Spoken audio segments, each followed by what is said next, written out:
wahlul 'uqdatam min lisani yafqahu qawli. Yang sama kita hormati Al-Mukarram Ibu Hayati MPD selaku Negeri 23 Mandau, dan seterusnya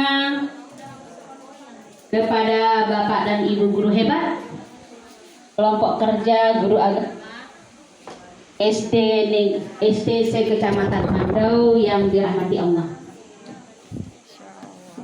Puji dan syukur sama-sama kita curahkan karya Allah Subhanahu wa Ta'ala, yang mana Allah masih memberi kita nikmat hidup, nikmat iman dan Islam serta kesehatan, sehingganya pada siang yang berbahagia ini kita dapat melangkahkan kaki dan mengayunkan tangan dengan santai dan ringannya, semangat untuk menghadiri acara kegiatan kita sebagaimana biasanya setiap bulan.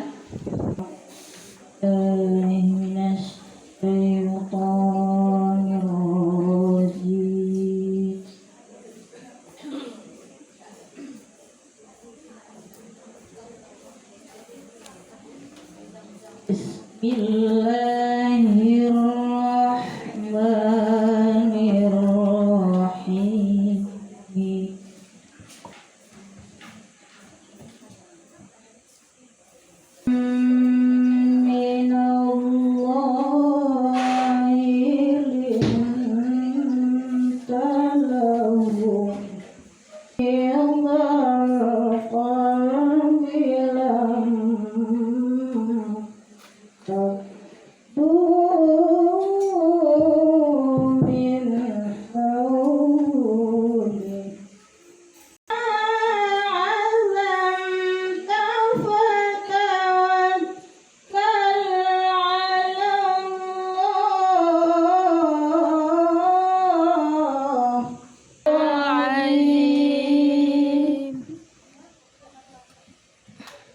Assalamualaikum warahmatullahi wabarakatuh. Waalaikumsalam warahmatullahi wabarakatuh. Bibarakatuh bisyafaat Rasulullah sallallahu alaihi wasallam yaqdi hajati wa maqasidana al-Fatihah. A'udzubillahi minasyaitonir rajim. Bismillahirrahmanirrahim. Alhamdulillahirabbil alamin arrahmanir rahim maliki yaumiddin. Iyyaka na'budu wa iyyaka nasta'in. Ihdinas siratal mustaqim. Siratal ladzina an'amta 'alaihim ghairil maghdubi 'alaihim waladdallin. A'udzubillahi minasyaitonir rajim. Bismillahirrahmanirrahim. Alhamdulillahirabbil alamin hamdan syakirin hamdan na'imin hamdan yuwafi ni'amahu wa yukafi'u mazidah. Ya Rabbana lakal hamdu kama yanbaghi li jalali wajhikal karim wa 'azimi sultanik. Allahumma salli wa sallim ala sayyidina Muhammadin salatan tunjina biha min jami'il ahwali wal afat wa taqdi lana biha jami'al hajat wa tutahhiruna biha min jami'is sayyi'at wa tarfa'una biha 'indaka 'ala darajat wa tuballighuna biha qasal ghayat min jami'il khairati fil hayati wa ba'dal mamat. Innaka sami'un qaribun mujibud da'wat wa ya qadiyal hajat. Allahumma ighfir lana dhunubana wa li abaina wa ummahatina wa li jami'il muslimina wal muslimat wal mu'minina wal mu'minat al ahya'i minhum wal amwat bi rahmatika ya arhamar rahimin. Rabbana hab lana min azwajina wa dhurriyyatina qurrata a'yun waj'alna lil muttaqina imama. Rabbana iftah bainana wa baina qaumina bil haqqi wa anta khairul fatihin. Rabbana anzalna munzalan mubarakan wa anta khairul munzilin. Rabbana la tuzigh qulubana ba'da idh hadaytana wa hab lana min ladunka rahmatan innaka antal wahhab.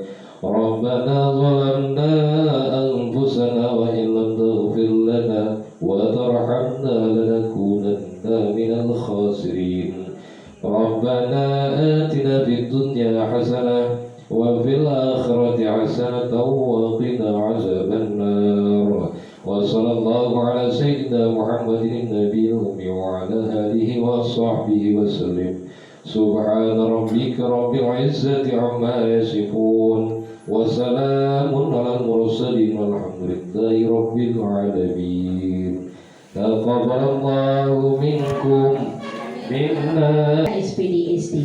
Pada beliau disilakan.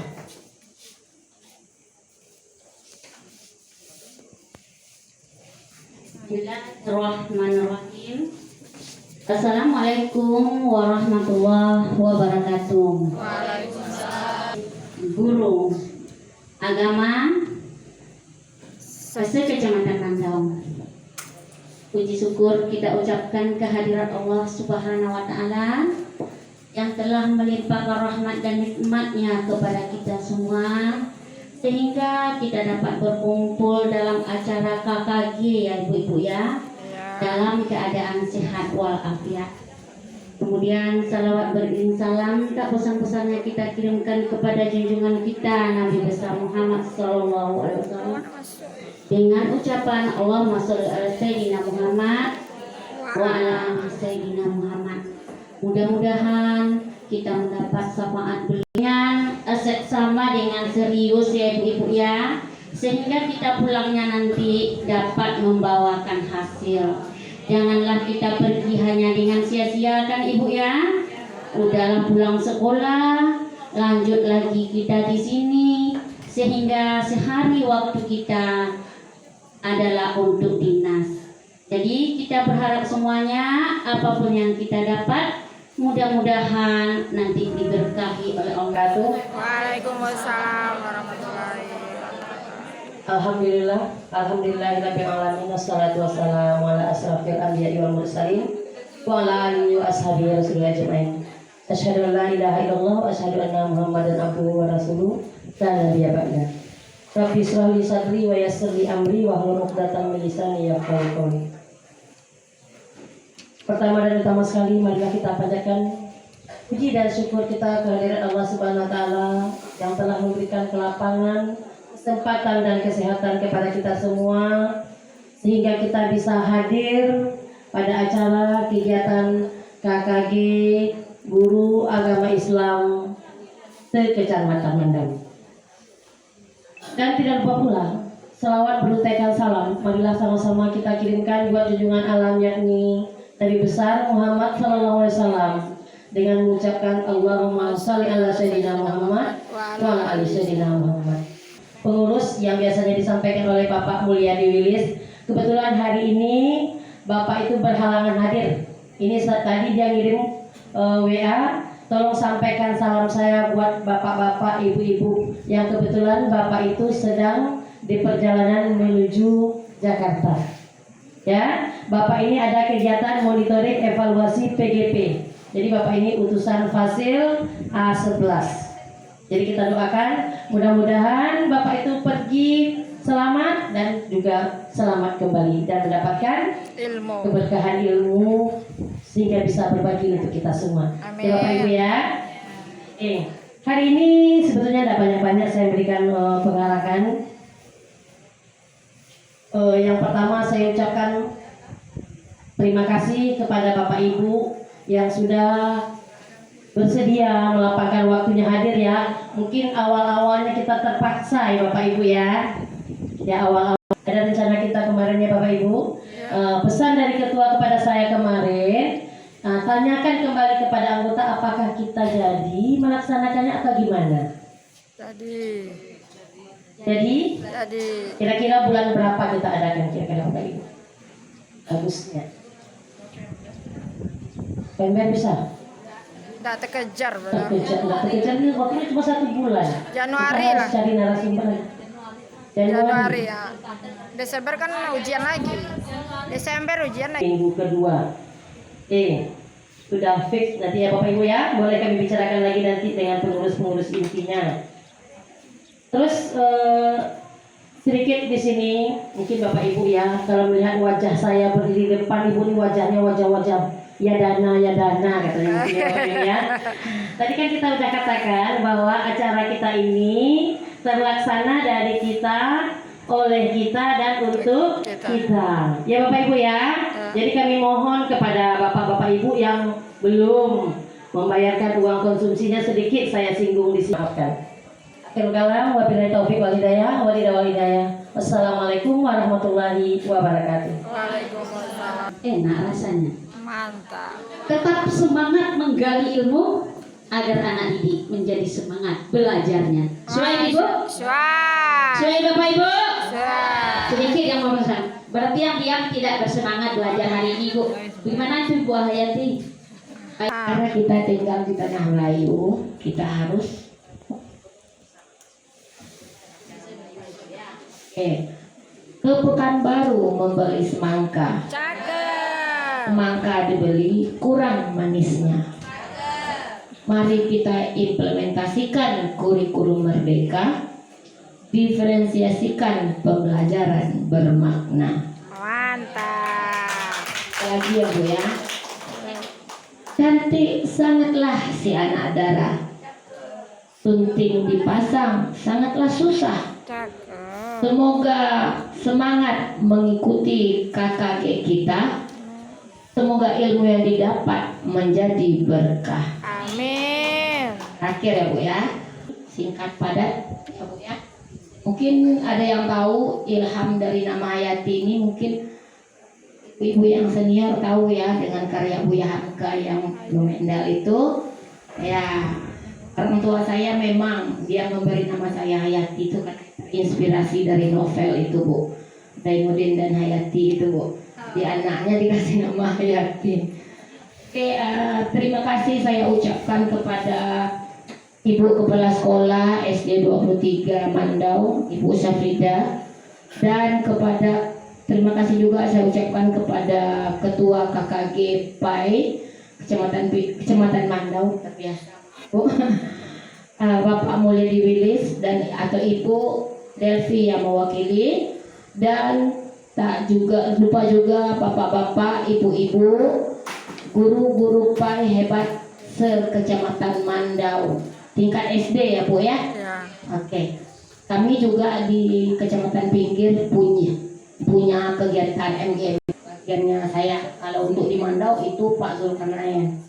Mungkin ada yang tahu ya, Pak Zulkarnain Silalahi namanya. Untuk di Baksol juga ada itu nanti. Ya, karena kami setiap kecamatan itu ada adminnya masing-masing. Seperti itu. Ada lagi yang ingin ditanyakan tentang saya Bapak Ibu sebagai perkenalan, mungkin karena pepatah menyampaikan tak kenal maka tak sayang. Sebenarnya saya ini memang mengajarnya di pinggir Bu, tapi rumahnya dekat nih Bu dari sini. Saya tinggal di Jalan Kesehatan, dekat puskesmas ya, kantor pos Duri. Jadi saya berulang hari lah Bu pergi ke SMP 1 Pinggir. Ada yang tahu di mata pelajaran Bu guru ini? Nah, ini adalah perbedaan-perbedaan yang nampak kita lihat bagaimana seorang ibu mengajar dengan berbagai peran, berbagai media yang digunakannya untuk memotivasi siswanya dalam belajar. Anak ini selalu mendapat nilai rendah nih Bu. Jadi dia selalu memotivasi siswanya, ya, dan menemani siswanya dalam berproses. Yang awalnya siswanya tidak mampu sama sekali di pelajaran ini, tentang pelajaran geografi ini kebetulan yang sedang dipelajari oleh siswanya. Nah, sampai suatu saat yang awalnya dia memiliki nilai rendah terus, tapi karena ditemani oleh gurunya berproses dalam mengajar, dalam berinteraksi, tapi silakan dilihat Bu, dia masih mendapat nilai 40 di luar ekspektasinya. Tapi ibu gurunya mengatakan well done. Anak bertanya, apa maksud ibu memberikan kata-kata bagus sekali kepada saya? Dan apa jawaban gurunya? kamu telah membuat perubahan besar, kamu sudah bekerja keras. Bukankah itu yang lebih penting daripada sebuah nilai? Teruslah berusaha Shirley. Nah, sampai hari ini si siswa masih tetap menjaga kontaknya bersama gurunya di sekolah tersebut sampai dia sudah bekerja. Nah, ini adalah dari Singapura ya Bu ya, saya ambil ini dari Kementerian Pendidikan Negeri tetangga kita, Singapura. Nah, dari video ini bisa kita lihat Ibu, awalnya siswa kita yang tidak mengerti apapun. Kebetulan ini yang dipelajari adalah ilmu geografi. Selalu mendapat nilai 1, 10, 15. Tadi di awal seperti videonya, nilainya selalu rendah Bu, 15, 10, dan selalu jadi bahan ejekan kawan-kawannya. Namun karena orang guru tadi mampu menemani siswanya berproses, tidak menjadikan tolak ukur nilai di akhir sebagai pencapaian, maka anak merasa dirinya dihargai. Sudahkah kita seperti itu dalam pengajaran kita sehari-hari selama ini? Apakah masih berpedoman ke nilai akhir siswa dalam menilai siswa itu berhasil atau tidaknya? Itu pertanyaan untuk diri kita, dan jawabannya pun kita sendiri yang bisa menjawabnya. Apakah saya seperti itu? Kita tahu Bu, sekarang kurikulum sudah berganti. Namanya kurikulum Merdeka. Banyak hal-hal dalam kurikulum Merdeka ini yang sebelumnya belum kita pahami. Dan dengan bergantinya tahun terus, kita belajar. Nah, kita belajarnya bisa dari seperti ini, mendatangkan sumber, atau belajar dari pengalaman kawan sesama guru, atau mengikuti pelatihan online yang ada di PMM ya Bu ya, dan mendapatkan ilmu-ilmu dari berbagai macam literatur yang bisa kita jumpai. Semuanya kita sudah mengupgrade diri, mengupdate diri. Menurut Bapak Ibu nih, saya bertanya, perlu nggak kita mengupdate dan mengupgrade diri? Perlu. Untuk apa Bu? Untuk kita dan untuk siswa. Untuk apa Bu? Ya, benar sekali Bapak Ibu semuanya. Ya. Sedangkan sahabat Nabi juga menyampaikan, yang setahu saya, ya seingat saya, Ali bin Abi Thalib menyampaikan, didiklah anakmu sesuai zamannya. Zaman sekarang Bu, zaman teknologi tinggi, ya, semuanya serba gadget, semuanya serba internet. Beda dengan zaman kita dahulu. Dulu Bu, kita dipaksa untuk mampu matematika, mampu fisika, mampu semua ilmu itu Bu, harus mampu. Sampai guru kita pun menyiapkan, atau orang tua pun menyiapkan rotan untuk kita. Sampai kita harus mampu seperti itu. Nah, kalau dalam kurikulum Merdeka, menurut Ibu apa sih bedanya? Di sana ada baterainya. Ya pas. Ada jalan-jalannya sedikit. Apa bedanya Bu, kalau yang Ibu tahu, kurikulum Merdeka ini dengan kurikulum sebelum-sebelumnya? Yang paling signifikan perbedaannya. Silakan Ibu guru penggerak. Ingin menambahkan Bu? Silakan ibu-ibu guru hebat semuanya.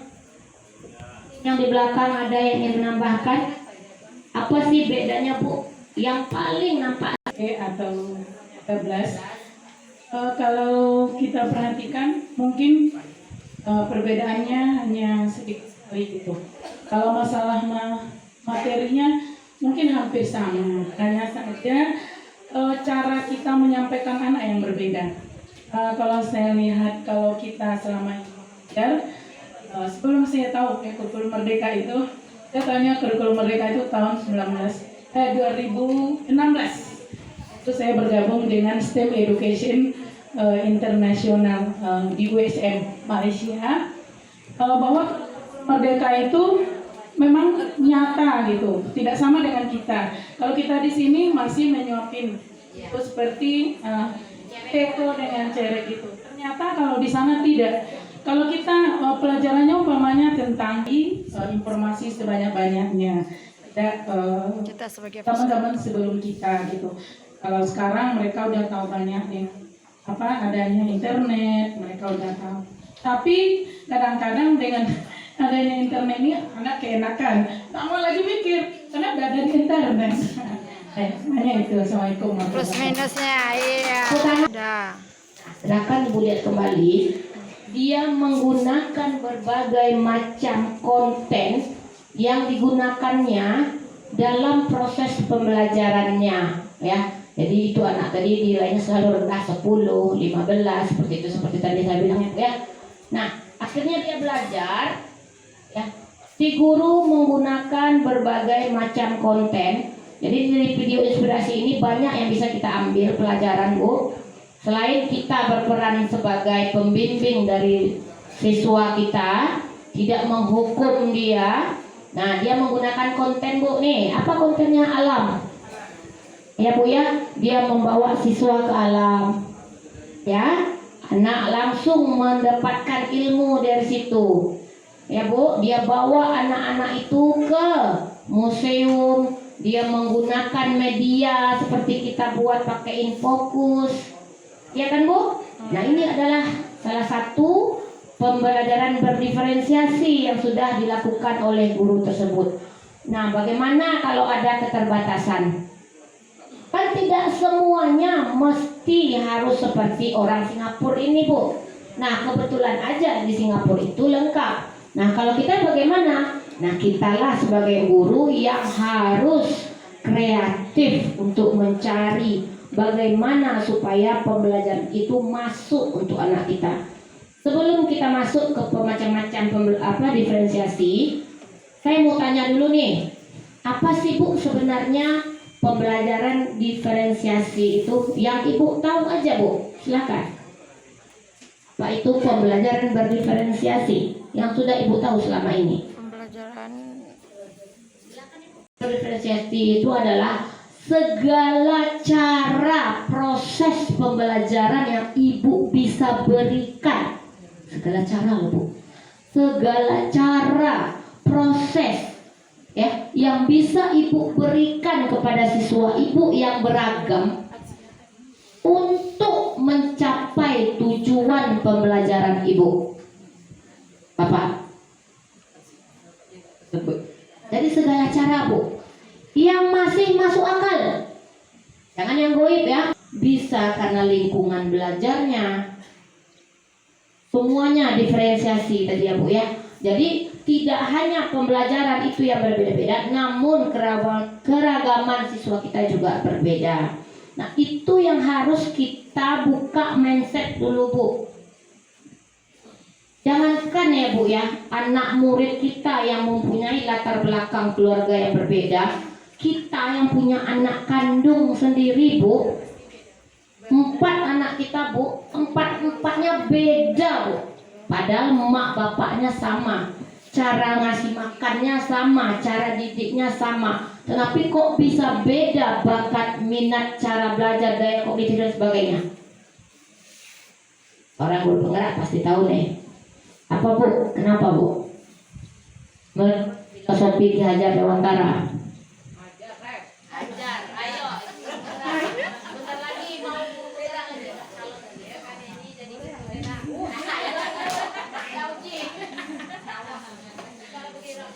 Memenuhi kebutuhan belajar siswa sesuai dengan zaman dan konteks. Iya, benar sekali, Bu, sekali. Tuh, tepuk tangan dulu dong.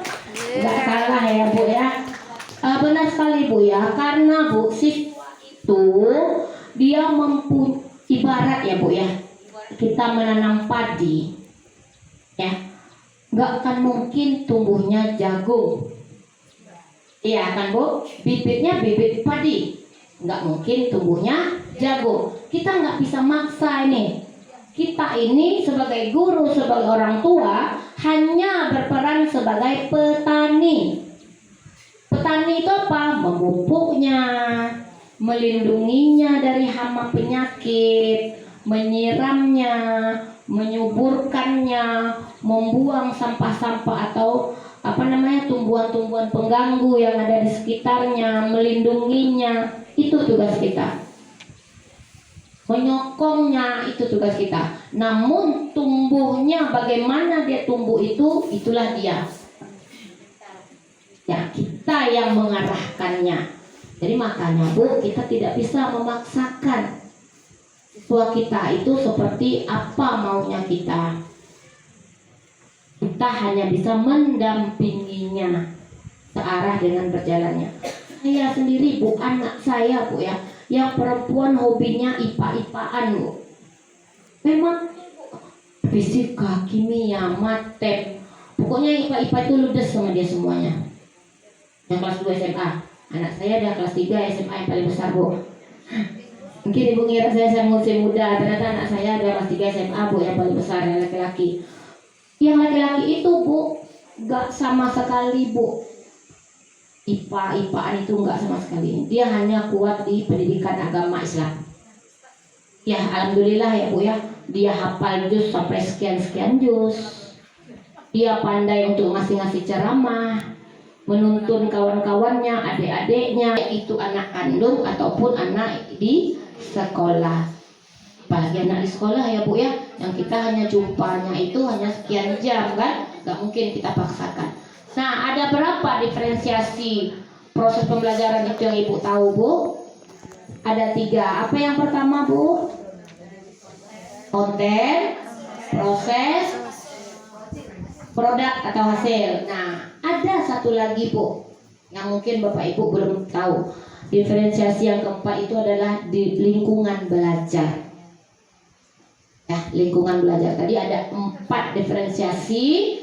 Ya, yang pertama itu adalah konten, proses, produk, dan lingkungan belajar. Nah, bagaimana kita bisa memberikan pembelajaran berdiferensiasi kepada siswa kita? Langkah awal yang harus kita lakukan terlebih dahulu Bu, biar kita tahu nih anak itu berbeda. Kebutuhan siswa terlebih dahulu. Nah, ini ada analogi nih Bu. Ketika kita pergi ke rumah sakit, pengen berobat, kita masuk ke ruangan dokter. Apakah langsung ujuk-ujuk dokter kasih obat? Tanya dulu. Ya kan Bu? Dia akan persilahkan kita duduk terlebih dahulu. Dia akan observasi kita dulu. Dia akan tanya-tanya terlebih dahulu. Apa yang sakit Bu? Apa yang terasa? Gejalanya sepertinya apa Bu? Diagnostik. Iya, asesmen diagnosa awal. Nah, Ibu tahu kan asesmen? Nah, kalau dalam bahasa kita dulunya penilaian Bu, ya, atau evaluasi. Iya. Nah, kalau di sekarang namanya lebih keren sedikit, asesmen namanya Bu. Nah, asesmen itu ada berapa yang Ibu tahu Bu? Ada 2 ya, ada formatif, ada sumatif. Nah, yang formatif ini ada berapa Bu? Formatif 1. Di awal, di dalam proses pembelajaran, dan yang sumatif itu di akhir pembelajaran. Nah, asesmen yang formatif di awal atau biasa disebut juga dengan asesmen diagnosa ya Bu ya, atau asesmen formatif di awal, itu sama artinya. Nah, asesmen diagnosa di awal ini biasanya kita lakukan kapan Bu? Sebelum pembelajaran. Di awal-awal proses pembelajaran, bisa jadi di awal semester 1 atau di awal semester 2 atau di awal tahun. Nah, itu untuk apa Bu? Untuk mengetahui kesiapan anak. Iya benar sekali, untuk mencari tadi, mengetahui apa sih letak perbedaan. Sama kayak dokter tadi, diobservasi dulu. Dah tahu kita, nah Apa saja yang menjadi bahan pertimbangan kita dalam menyusun modul pembelajaran atau RPP tadi Bu? Kan kita ujung-ujungnya pasti RPP nih. Ya, karena udah tahu nih ternyata ada perbedaan anak kita gini. Nah, yang pertama sekali itu apa yang mau kita lihat dulu Bu? Perbedaan apa yang pertama kita lihat dulu Bu? Kemampuan, kesiapan. Kognitifnya, betul Bu, boleh. Kognitifnya kita lihat boleh. Yang kedua apanya lagi Bu? Kesiapan. Kesiapan belajarnya, apa lagi Bu? Gaya belajarnya atau profil belajarnya. Dan ada juga tambahan sosial emosi belajar siswa kita. Nah, dari yang 4 ini Bu, bisa kita ambil dengan memberikan pertanyaan-pertanyaan. Nah, gak banyak-banyak Bu pertanyaannya, sikit-sikit aja. Misalnya untuk keempat ini Bu masing-masing berikan pertanyaan 5 pertanyaan. Ya, yang enteng-enteng aja Bu. Misalnya kalau untuk kesiapan belajarnya Ibu tanyakanlah materinya, tergantung materinya ya Bu ya, materi apa. Nah, kalau kita misalnya ini pelajarannya PAI, kita kebetulan mengajarnya di kelas 3 SD. Nah, Ibu bisa mengambil pretestnya pelajaran dia kelas 1 dan pelajaran kelas 2. Dan yang akan dipelajarinya sedikit. Lo 5 soal artinya yang kelas 1-nya kasih 1 soal, yang kelas 2-nya kasih 2 soal, yang kelas 3 yang mau masuk itu kasih 2 soal. Tentang apa? Misalnya tentang Asmaul Husna, seperti itu. Ibu gali sedikit tentang kesiapan belajarnya yang lama tadi. Masih ingat nggak dia Bu? Tentang pelajaran Asmaul Husna yang sudah dipelajarinya di kelas 1 ataupun di kelas 2. Dan yang akan dipelajarinya. Itu kesiapan belajarnya. Yang kedua itu profil belajarnya atau gaya belajarnya. Ada yang tahu Bu, gaya belajar siswa itu ada berapa macam? 3. Ada 3. Ada yang tahu bisa disebutkan? Visual, audio, dan kinestetik. Nah, kalau anak visual itu dia cenderung, bukan pasti ya Bu ya, bukan pasti, tapi cenderung menggunakan indera penglihatannya dalam berinteraksi dengan siapapun itu, dalam hal apapun itu. Sedangkan anak auditory dia cenderung mendengar. Bukan berarti dia tidak visual ya Bu ya. Bukan berarti dia bukan kinestetik. Tapi cenderung ya. Dia menggunakan pendengarannya dalam proses dia berinteraksi sehari-hari. Dan yang kinestetik dia lebih banyak menggunakan olah tubuhnya dalam berapapun aktivitasnya. Nah, Ibu bisa berikan pertanyaan, contohnya begini. Ini yang enteng-enteng aja nih, yang pernah saya coba nih di sekolah saya. Ketika kamu sedang antri di perpustakaan, apa yang kamu lakukan? A.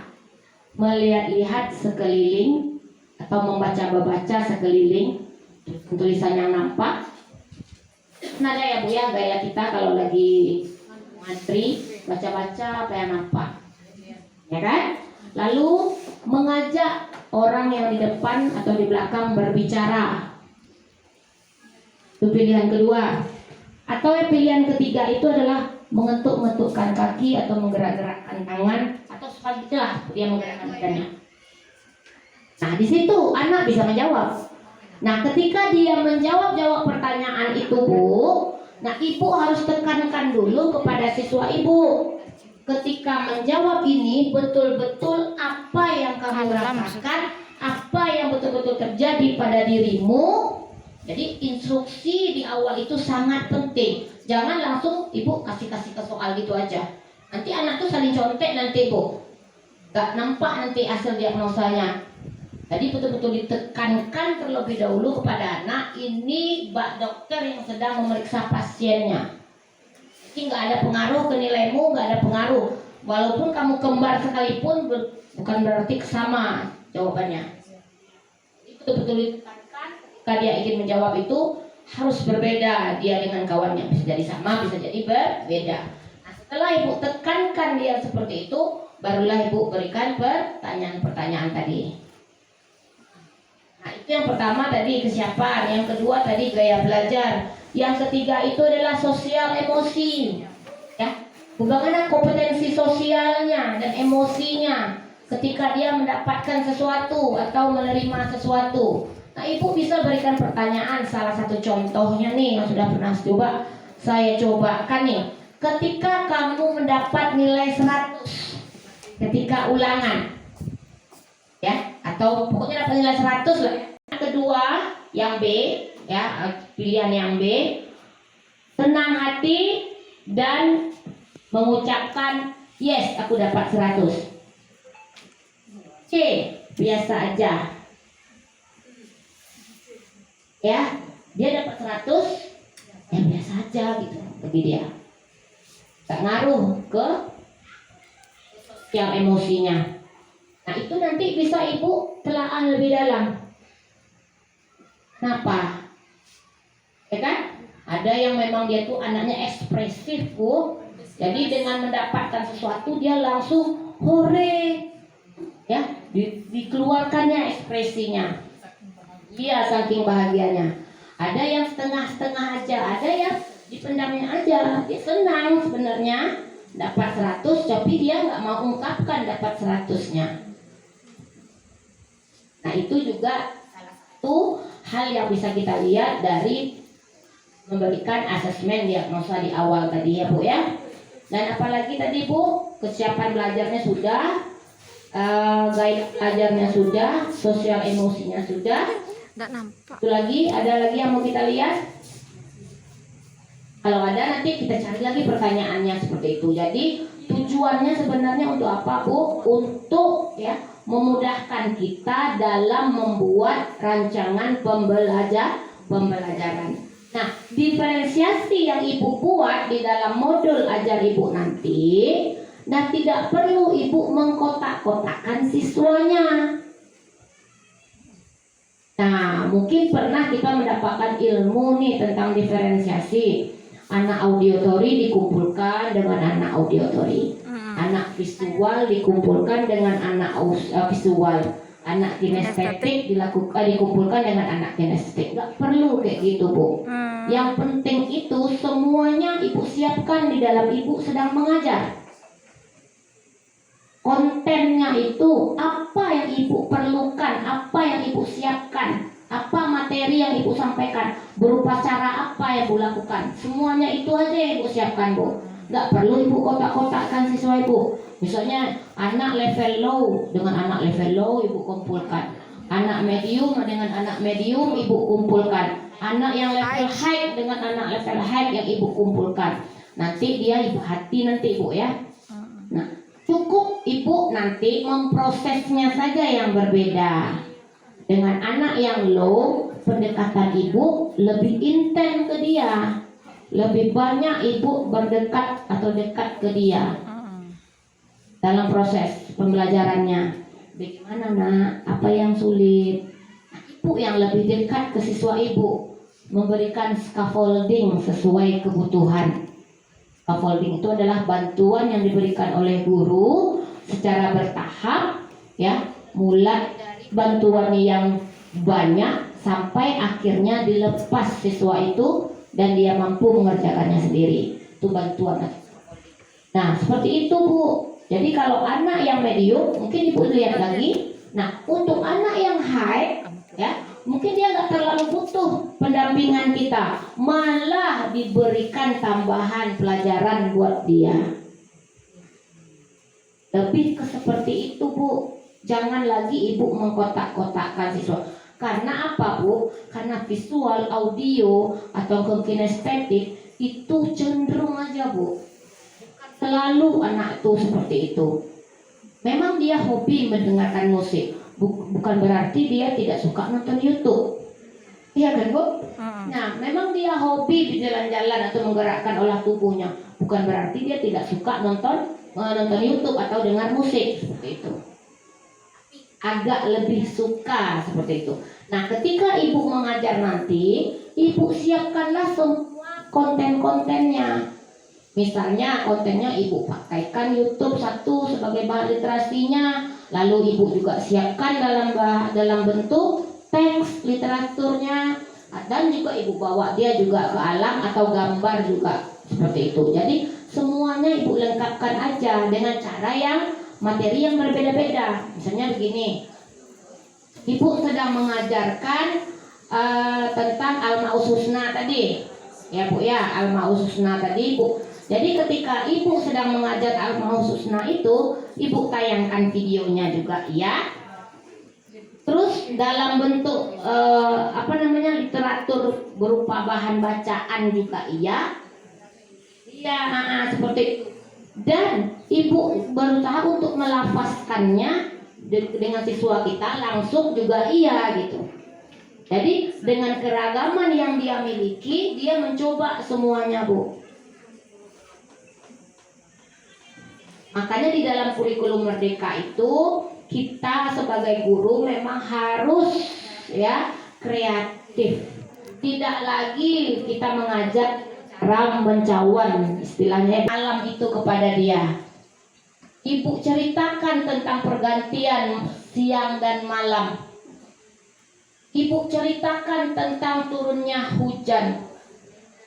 Apa yang terjadi jika tidak ada hujan? Apa yang terjadi jika kemarau terus? Nah, di situ anak akan menganalisa sendiri, Bu.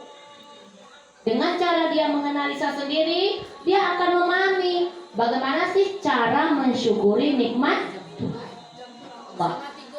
Ya, atau lagi Ibu bisa lihatkan, Ibu tayangkan, Ibu lihatkan gambar, maaf, orang yang mungkin punya kekurangan, misalnya cacat gitu ya Bu ya, organ tubuhnya tidak lengkap, dibandingkan dengan dia.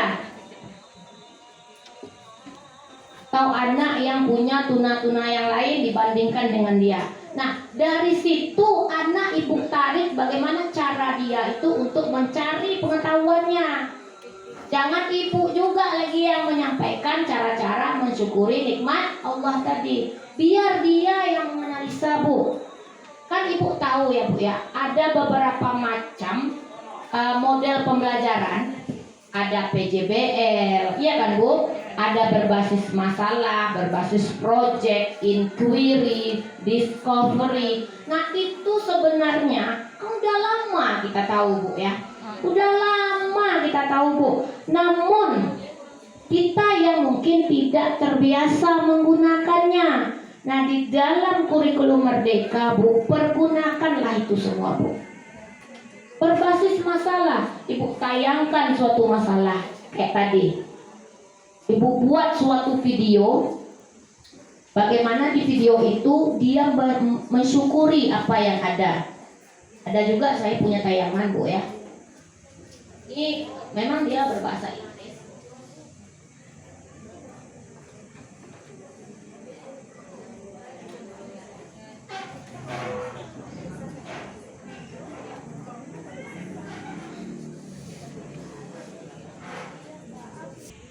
Udah paham nggak Bu? Boleh ulang sekilas saja. Sekilas-sekilas aja, boleh Bu, silakan. Nih Bu, kalau maunya sekilas-sekilas aja. Karena ini kan bukan barang baru bagi kita ya Bu ya. Nah, jadi kalau bukan barang baru, rasanya sangat rugi sekali kalau kita mempelajarinya dari awal ya. Ya, pembelajaran bervariasi merupakan pembelajaran yang mengakomodasi dari semua perbedaan murid, terbuka untuk semua dan memberikan kebutuhan yang diperlukan oleh setiap individunya. Kapan itu dilakukan? Kapan saja, ya Bu ya. Strategi diferensiasi dapat diterapkan pada waktu kapanpun sesuai dengan perencanaan dan tujuan pembelajaran. Ya, nah seperti yang saya sampaikan tadi dalam diagnosa awal tadi, apa saja yang mau kita lihat? Yang pertama adalah kesiapannya, minat peserta, bakat minatnya, dan profil belajarnya, ya Bu ya. Ada 3 yang mau kita lihat. Ini dia kapan dilakukan asesmen diagnosa di awal. Nah ini dia yang tadi kita lakukan di awal-awal tahun atau di awal-awal semester ya Bu ya. Tujuannya untuk apa? Untuk rujukan dalam merencanakan pembelajaran sesuai dengan kebutuhan peserta didik. Nah bagaimana caranya Bu? Yang pertama bisa dilihat dari rapornya.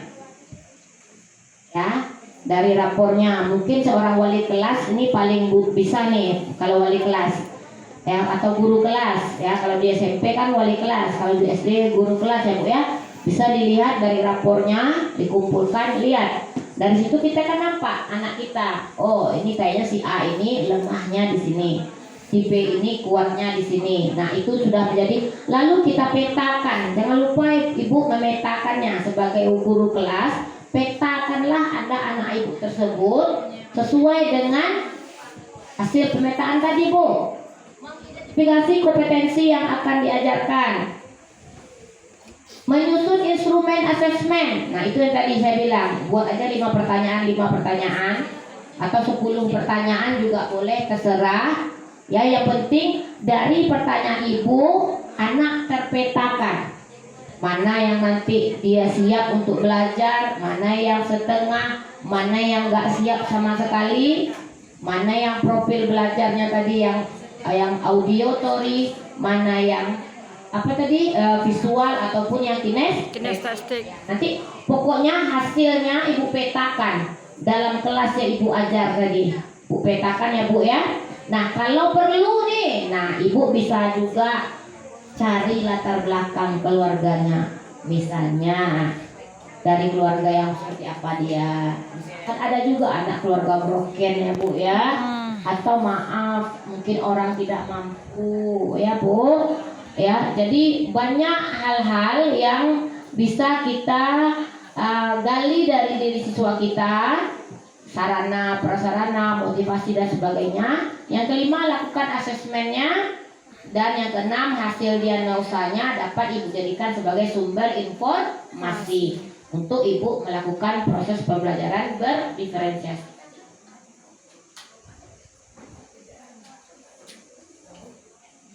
Nah ini awalnya tadi sudah saya singgung juga Bu ya. Kapan kita bisa melaksanakannya?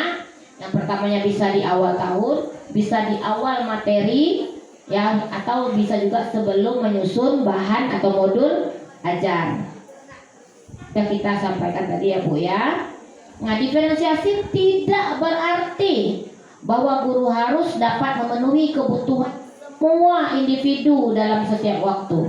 Gak berarti mesti harus ya Bu ya. Kita udah berusaha nih, ternyata tak tercover semuanya. Gak apa-apa, yang penting usahanya ada Bu ya. Usahanya ada. Namun guru memang diharapkan untuk menggunakan berbagai pendekatan belajar sehingga sebagian murid menemukan pembelajaran yang sesuai dengan kebutuhan mereka.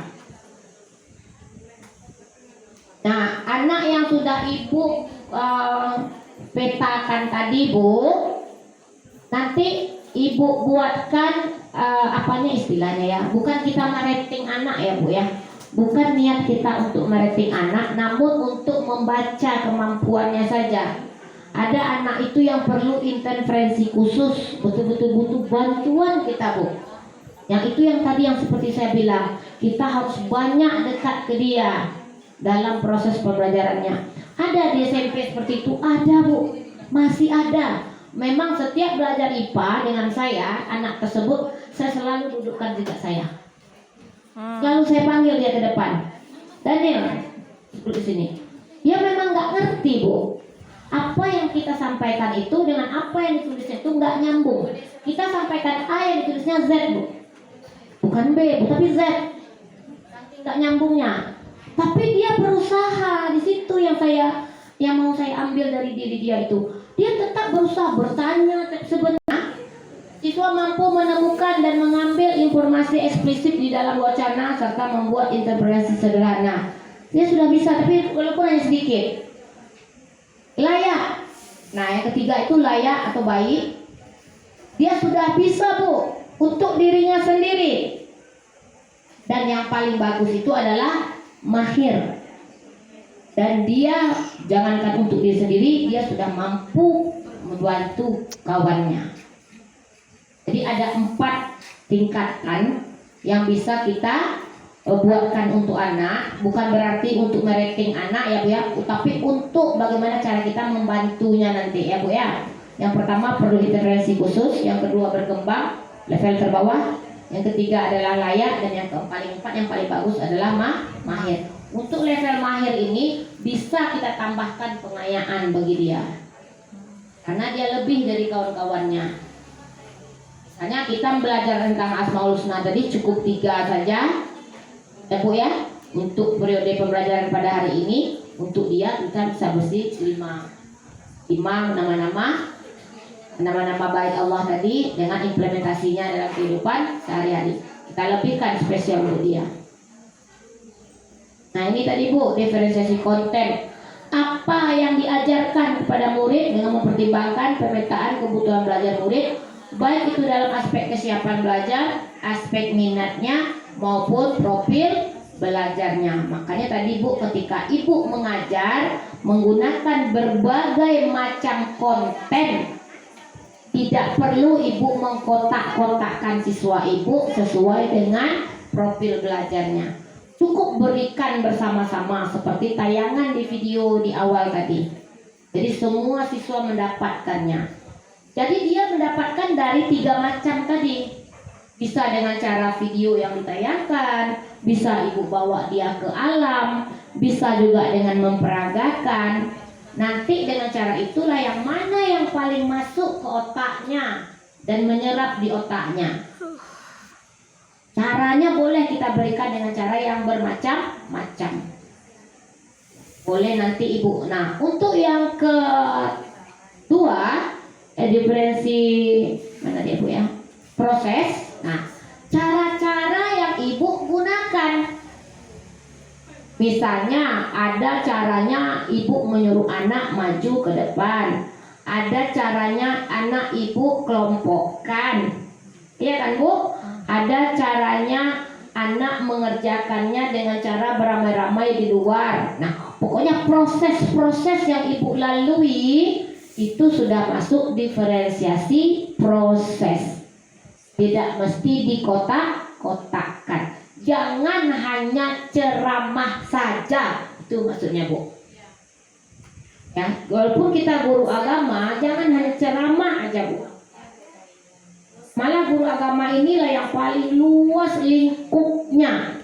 Bisa masuk ke IPA, bisa masuk ke IPS, bisa masuk ke olahraga, ke matem. Ketika anak tadi sedang belajar, itu juga termasuk salah satu adalah diferensiasi proses.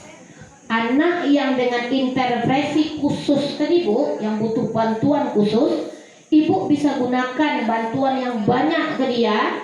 Nah itu sudah masuk proses. Anak yang tahap berkembang, kan Ibu kurangi tadi bantuannya.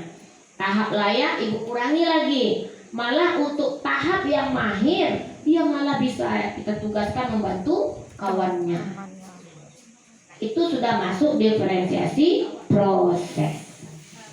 Ya Bu ya, bisa prosesnya nanti secara berkelompok, individu, presentasi, ya, atau menjodohkan, menempel-nempel ke depan. Apapun lah cara yang sudah Ibu gunakan dengan berbagai konten yang Ibu gunakan juga, itu sudah termasuk diferensiasi konten dan proses. Dan yang terakhir itu adalah yang ketiga ya Bu ya, diferensiasi produk. Nah untuk di produk ini Bu, anak tadi kan Ibu tahu dia punya bakat, minat, latar belakang keluarga, ayah ibunya, latar belakang pekerjaan orang tuanya kan berbeda-beda nih Bu. Nah untuk di produk ini nanti Ibu bisa bebaskan kepada dia. Yang penting tujuan pembelajarannya sama. Ya, misalnya apa ya? Anak bisa memahami makna dari nama Allah Ar-Rahim, misalnya seperti itu ya Bu ya, Ar-Rahim. Nah tujuan pembelajaran kita nih, anak bisa memahami dalam kehidupan sehari-hari. Nah, jadi dalam produknya Ibu nanti maunya anak ini mau membuat apa rencananya untuk yang produknya. Bisa jadi nanti Ibu anak itu menyampaikan ke depan secara lisan.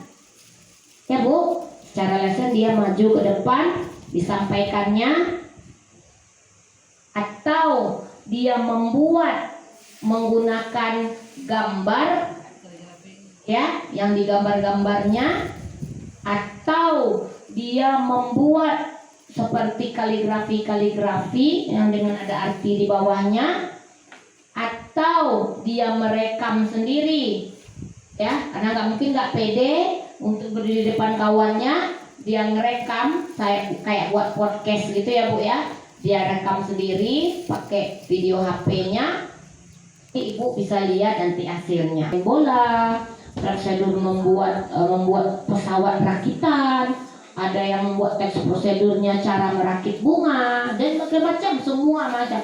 Pokoknya tujuan pembelajaran kita tercapai. Dan yang terakhir adalah diferensiasi lingkungan belajar. Nah, kenapa harus ada yang keempat ini, Bu? Nah, dengan latar belakang siswa kita yang berbeda-beda asalnya, mungkin sampai di sekolah dia sama, Bu, tapi di rumah dia berbeda-beda.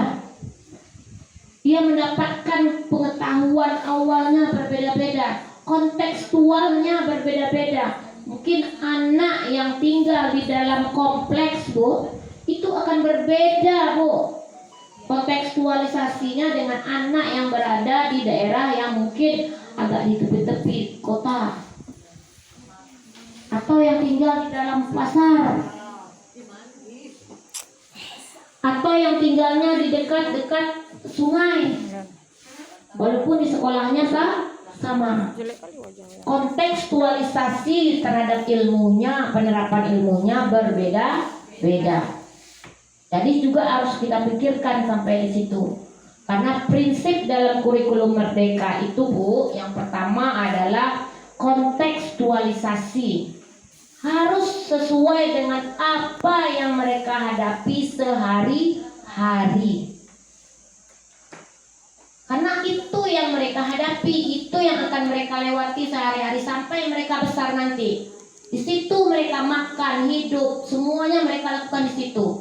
Jadi apa ilmu yang mereka dapatkan, mereka harus bisa terapkan dalam kehidupan mereka sehari-hari. Jadi kontekstualisasi, prinsip dalam kurikulum Merdeka ya, Bu ya. Yang kedua, eksplorasi, Bu. Harus mendalam, Bu. Ya. Ilmu yang didapatkan oleh siswa itu harus mendalam, sehingga dia memang mengerti semengerti-mengertinya. Dengan berbagai macam caranya, dengan diferensiasi yang sudah kita lakukan. Yang ketiga itu apa, Bu? Berpihak kepada murid. Biarkan dia yang mengalami pengetahuannya. Jangan kita yang memberikan. Biar dia, Bu. Caranya bagaimana? Biarkan dia berliterasi dulu. Literasi itu apakah hanya membaca, Bu?